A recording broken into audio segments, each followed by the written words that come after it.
이번 시간에는 우리 버블 정렬에 대해서 같이 한번 살펴보도록 하겠습니다. 네, 우리 버블 정렬이요. 버블 정렬이라는 거는 버블, 거품이죠, 거품.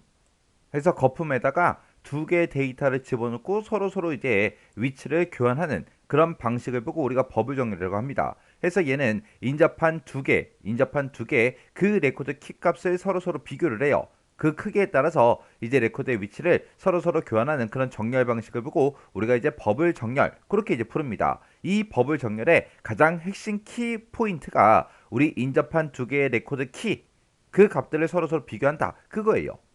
그래서 예를 들어서 지금처럼 이렇게 이제 데이터가 이런 식으로 있다라고 가정을 하자고요. 그때 이제 정렬할 때 맨 처음에 요 두 개의 값을 서로 비교하고요. 그리고 요 두 개의 값을 또 비교하고 그 다음에 또 요 두 개의 값을 비교하고 그 다음에 요 두 개의 값을 비교하고 요 두 개의 값을 비교해서 그 데이터의 크기에 따라서 이제 서로 교환하는 그런 정렬 방식을 보고 우리가 이제 버블 정렬 그렇게 이제 부르는 거예요. 그때 이제 계속 정렬할래 말래 그 여부는 플래그 비트라는 걸로 우리가 이제 결정을 합니다. 이 플래그 비트라는 게 뭐냐? 데이터가 교환이 이루어졌냐 안 이루어졌냐 거기에 따라서 우리가 플래그 비트라는 거를 표시를 해줘요. 예를 들어서 지금처럼 이런 이제 데이터가 있다라고 해보세요. 이런 데이터가 딱 주어졌는데 이거를 오름차순으로 정렬하래요. 그러면 맨 처음에 이 두 개 값을 서로 비교하겠죠. 데이터 교환해야 하네? 안 하죠. 이 두 개의 데이터를 또 비교합니다. 데이터 교환해야 하네? 안 하죠. 또 이 두 개의 데이터를 또 비교합니다. 비교하고 나서 데이터를 교환해요? 안 하죠. 이 두 개를 또 비교해서 데이터 교환을 해야 하네? 안 해요. 우리 오름차순 할 건데 이미 오름차순이 되어 있어요. 이럴 때는 더 이상 이제 정렬을 계속해서 진행할 필요가 없는 거죠. 이렇게 이제 데이터를 비교를 했을 때 데이터를 바꿨냐 안 바꿨냐 그거를 이제 이 플래그 비트라는 곳에다가 우리가 표시를 하는 거예요. 그래서 데이터 교환이 한 번도 이루어지지 않았다면 이제 정렬이 다 끝난 거기 때문에 우리가 더 이상 정렬을 하지 않습니다. 그래서 데이터 교환을 했냐 안 했냐 그거를 플래그 비트라는 걸로 우리가 표시를 해서 계속 정렬을 할 거냐 말 거냐 그런 것들을 우리가 결정을 합니다. 그리고 이 버블 정렬도 우리 평균하고 최악 모두 다 우리 수행 시간의 복잡도는 5의 n의 제곱이요. 그래서 우리 정렬을 보게 되면 여러 가지 종류가 있는데 삽입 정렬이다, 선택 정렬이다, 버블 정렬이다 이 세 가지는 평균하고 최악의 수행 시간 복잡도가 다 똑같다. 그렇게 이제 기억하시면 됩니다. 자, 그럼 이 예제 문제를 통해서 같이 한번 문제 풀어보자고요. 자, 지금처럼 이렇게 데이터가 있을 때 버블 정렬 한번 해보자고요. 버블 정렬할 때도 마찬가지로 데이터의 개수가 총 5개니까 우리는 총 4회전을 해주면 돼요. 자, 맨 처음에 이제 1회전을 할 때, 1회전 할 때 요 두 개 값, 인접한 두 개의 값을 서로 비교합니다. 비교했더니 5가 더 작죠? 작으니까 5가 요 자리에 오는 거예요. 5가 요 자리에 오고 그 다음에 8이 오고 그 다음에 6이 오고 그 다음에 2, 4 하고 요 순서요. 그럼 첫 번째, 두 번째는 비교했으니까 그 다음에 비교할 때는 두 번째, 세 번째 데이터를 비교하겠죠. 비교했더니 얘도 이제 위치 바꿔줘야죠. 그래서 위치 바꿔주면 맨 앞에는 이제 5가 오고 그 다음에 6이 오고 그 다음에 8이 되고 그 다음에 2가 되고 4가 될 거예요. 그 다음에 이제 세 번째하고 네 번째하고 서로 비교해주면 되겠죠. 이렇게 이제 둘이 비교했더니 또 자리 바꿔줘야죠. 그래서 자리 바꾸고 나면 5가 오고 6이 오고 그 다음에 2가 오고 8이 오고 4가 옵니다.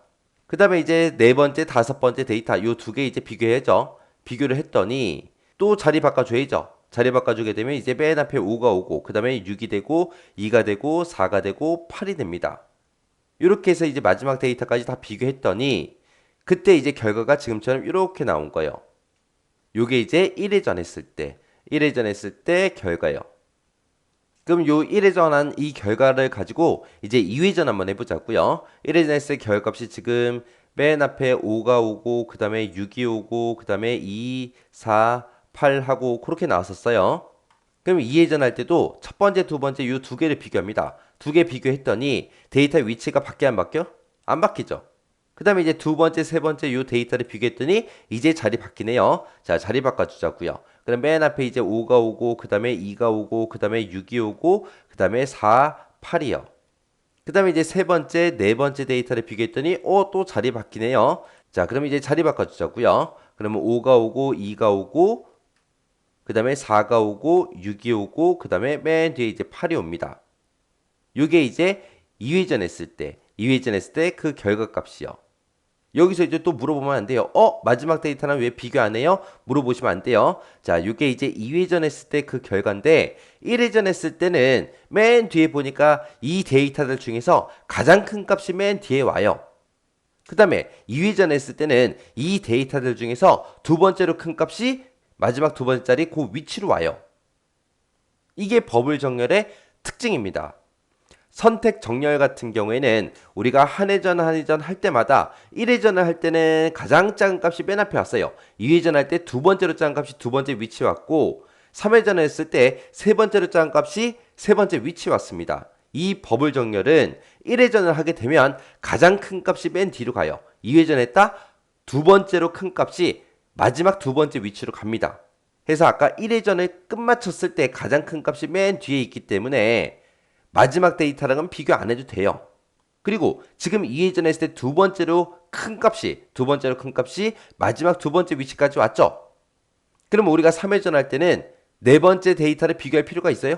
없어요. 앞에 거 5하고 2 요거 두 개 해주고 요거 두 개 해주면 우리 정렬 끝나는 거예요. 자, 그럼 이제 3회전 한번 해보자고요. 지금 2회전 했을 때 그 결과가 5가 있고 그 다음에 2가 있고 4가 있고 6이 있고 8이 있죠?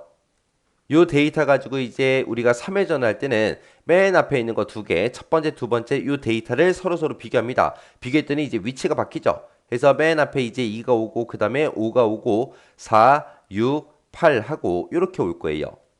그 다음에 이제 비교할 때 얘랑 둘이 비교해 줘야죠. 둘이 비교하게 되면 또 자리가 바뀌네요. 자리 바꿔주면 이제 2가 오고 그 다음에 4가 오고 5가 오고 6이 오고 8이 오고요. 아까 2회전까지 했을 때 마지막 두 데이터는 이미 정렬이 끝났으니까 더 이상 비교할 필요가 있다 없다? 없다. 해서 여기까지 비교한 게 우리 3회전 했을 때 그 결과예요. 3회전까지 했더니 세 번째로 큰 값이 세 번째 위치로 왔죠. 그 다음에 이제 4회전 하자고요. 지금 데이터가 2, 4, 5, 6, 8 하고 이렇게 있는데 그때 이제 4회전 할 때 얘랑 두 개만 이제 비교해주면 끝나는 거예요. 그래서 얘랑 비교했더니 데이터가 바뀌어요, 안 바뀌어? 안 바뀌어요. 이게 이제 4회전 했을 때 그 결과 값이요. 그러면 4회전을 다 했다. 그 얘기는 5개 데이터 중에서 네 번째로 큰 값이 뒤에서 네 번째 위치에 이제 위치했다. 그 얘기요. 그래서 1회전을 했을 때는 제일 큰 게 맨 뒤로 가더라. 2회전 했을 때는 두 번째로 큰 값이 마지막 두 번째 위치로 가고 3회전을 했을 때는 세 번째로 큰 값이 마지막 세 번째 위치로 가더라. 4회전을 했을 때는 네 번째로 큰 값이 마지막 네 번째 위치로 가더라. 그거 이제 기억하시면 돼요. 요게 이제 버블 정렬이요.